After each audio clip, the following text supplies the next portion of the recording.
Assalomu alaykum. Bugun men sizlarga O'gay ona asari haqida gapirib bermoqchiman.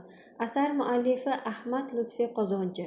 Bu kitob oila, mehr-muhabbat va sabr-toqat haqida juda ta'sirli asar hisoblanadi.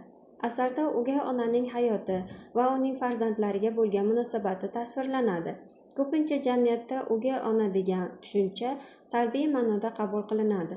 Lekin ushbu asarda muallif bu fikrni o'zgartiradi. O'gay ona mehribon, sabrli va adolatli ayol sifatida ko'rsatiladi.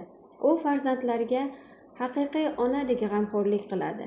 Ularning tarbiyasi va baxti uchun harakat qiladi. Qahramon o'gay ona obrazi. U oilaga kelganda bolalar uni darhol qabul qilmaydi. Ular qalbida shubha, qo'rquv va ishonchsizlik bor. Chunki jamiyatda o'gay ona haqida turli salbiy gaplar yuradi. Lekin vaqt o'tishi bilan o'gay ona sabri, mehri va adolati bolalar qalbini yumshatadi. U bolalarga qattiqqo'l emas, balki tarbiyali, mehribon va donolik bilan yondashadi. Qiyin vaziyatlarda ham sabr qiladi. Bolalarni ayblashga shoshilmaydi. Asarda ayrim dramatik holatlar ham bor. Bolalarning xato qilishi, tushunmovchiliklar, ko'z yoshli sahnalari kitobxonni ta'sirlantiradi.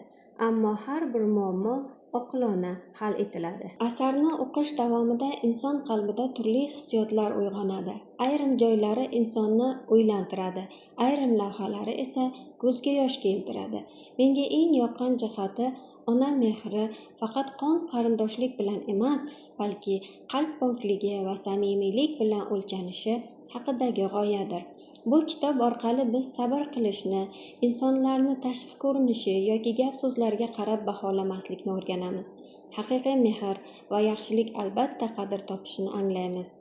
Men ushbu asarni barchaga, ayniqsa yoshlarga o'qishni tavsiya qilaman. Chunki bu kitob inson qalbini yumshatadi va oila qadrini yanada chuqurroq anglashga yordam beradi.